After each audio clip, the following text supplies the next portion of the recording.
دخول احزاب اخرى او تاسيس حزب اخر، ولكن بشرط لا يمكن ان يقبل الشارع المصري ان يكون هناك حزبا جديدا بنفس شاكله الحزب الوطني الديمقراطي الذي تم حله اليوم.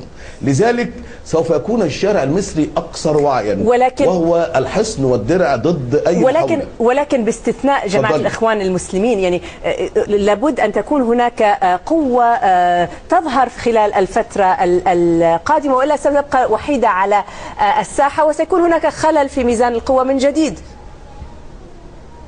لا، أنا عايز أطمن حضرتك بالنسبة لمصر، مصر غنية جدا بالكفاءات وغنية بشعبها.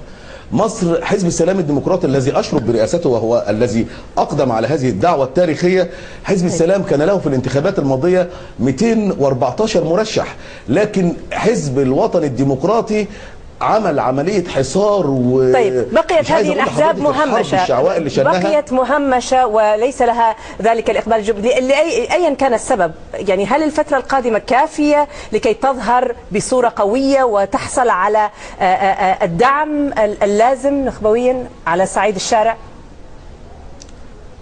بالضبط، انتظري في مصر احزابا جديده قويه. طيب. انتظري في مصر حزب السلام الديمقراطي الواعد اللي داخل بممثلين عن كل دوائر مصر في الانتخابات المقبله. انتظري احزاب اخرى كانت مهمشه في المرحله الماضيه واستعادت الحريه واستعادت امكانيه التواصل مع الشارع المصري. انا بعتقد ان المرحله القادمه هي النقطه الفاصله في تاريخ الشعب المصري، النقطه التي سيتحدد على اساسها هل الشعب المصري كله يرضى أن يعزف عن المشاركة السياسية؟ هل الشارع المصري يوافق على أن تكون جماعة الإخوان المسلمين هي الوحيدة الموجودة والمحركة للأحداث السياسية؟ أنا أعتقد تماما أن الشارع المصري له رأي آخر، وأن الشارع المصري خلال المرحلة القادمة الشارع